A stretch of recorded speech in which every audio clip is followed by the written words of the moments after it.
Hi all, I have an absolutely amazing attacking game to show you today for our notable game today. So this is of Rashid Nezhmetdinov.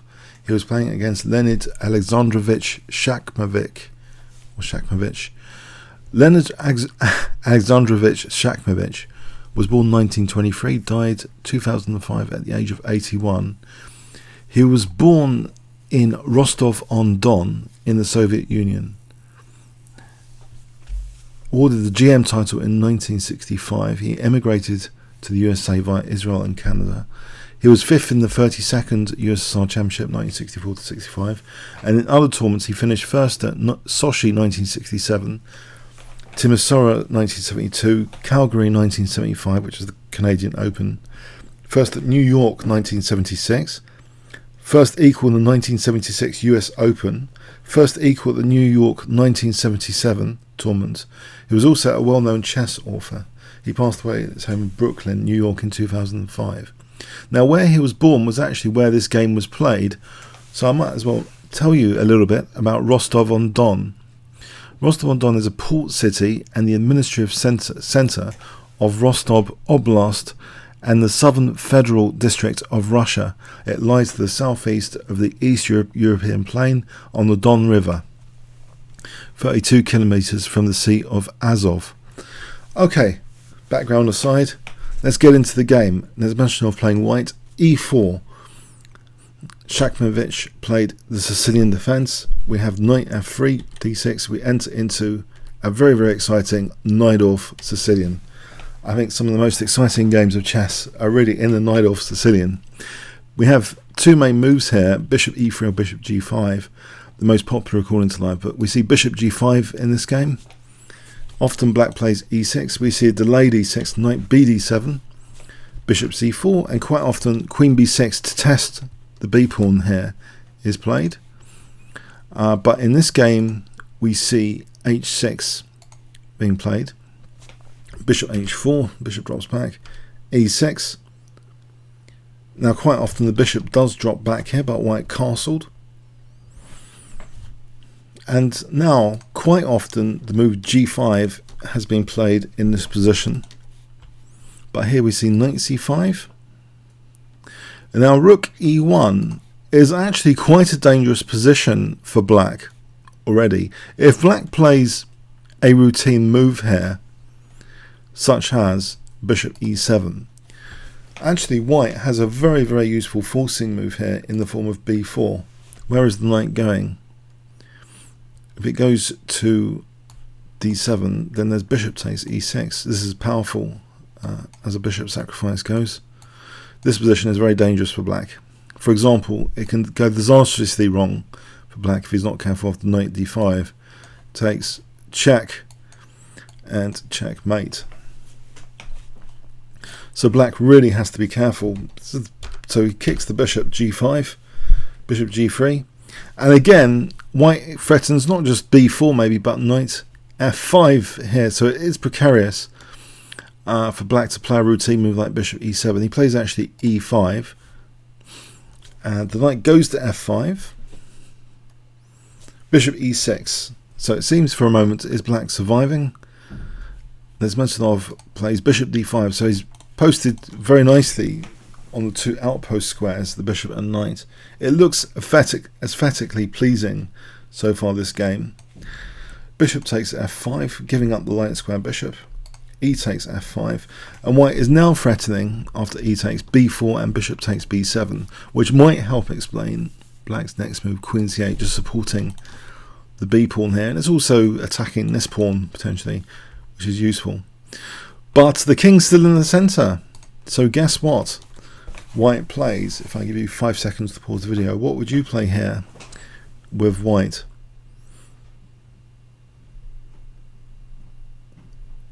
Okay, king's in the center, bishop takes e5. At minimum we're going to get a very nice pin on the bishop. So the e file's opened up, queen e2 pinning the bishop. Black now has a couple of ways to support the bishop. He chose actually queen c7. It may be that queen d8 is not queen e8, queen d8 is more technically accurate here. For example, this position, rook e1, trebling on the e file, knight going back, takes. This position here is no good for black, but okay, that wasn't the real point of queen d8.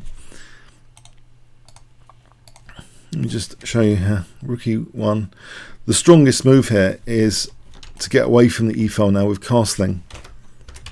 So rook takes e7, and this position leads to potentially this sort of endgame, where even though black's a piece up, white has passed pawns, and the engine has this around equal, or a tiny bit better for black, but white's got great prospects with the pawns, so it's not entirely bad for white. I think that's the point. There's a lot of fight left in the position, but yeah, queen c7 would seem to be the most scientifically, queen d8 would seem to be the most scientifically accurate position here.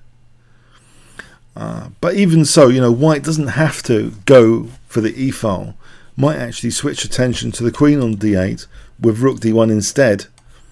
So discouraging castling, because if castling, then there's things like bishop takes f7 in the air.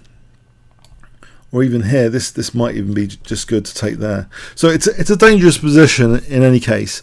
The bishop sacrifice, basically opening up the e file, has got very good, very interesting compensation already.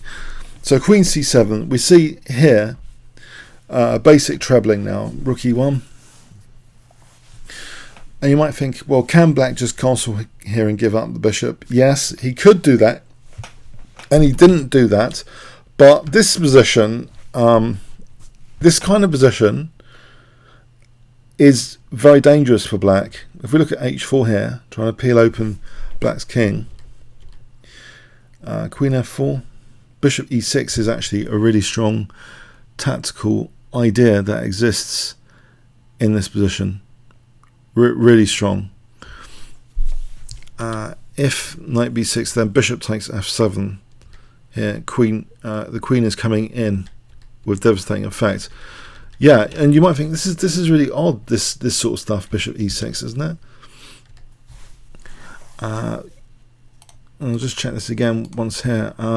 If f takes, check. Point is rook takes d7, and there's things like knight d5 here, hitting the queen and the knight. What is black actually doing? It's dangerous, you know. For a move like this, queen takes f6 is mating. So yeah, there's a very dangerous attacking possibility. I know it's crazy, this sort of position, but bishop e6 is really dangerous, even with the king castled. This sensitive diagonal and the rook on the 7th, bishop e6 is strong. So these are interesting resources that exist. But black decided, instead of castling, to try and counter sacrifice knight ce4.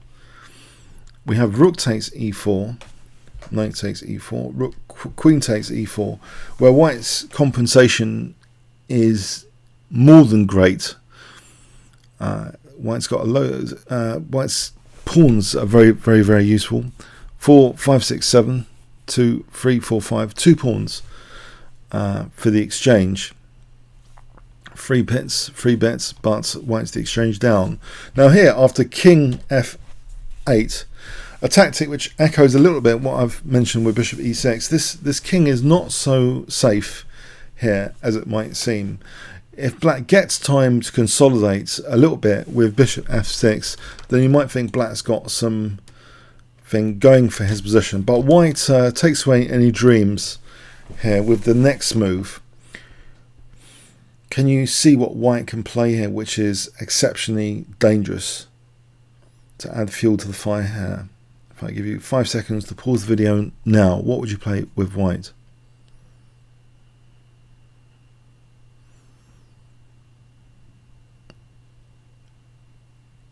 Okay, bishop takes f7.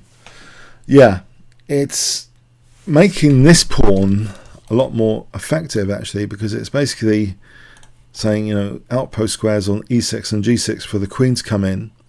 For example, if king takes f7, first knight d5, hitting the queen and bishop is really very strong. But this crashing to the 7th here is actually very, very good for white. Even though the exchange down, this position is just winning for white. There's nothing really black's doing here. This is a hopeless position.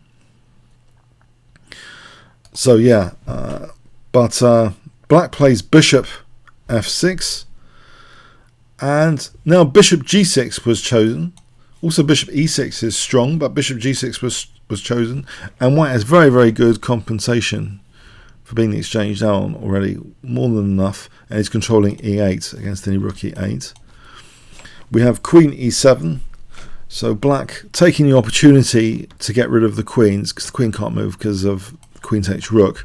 So a skewer which might have thought black's getting some relief here, but white doesn't mind the queens coming off. The attack carries on.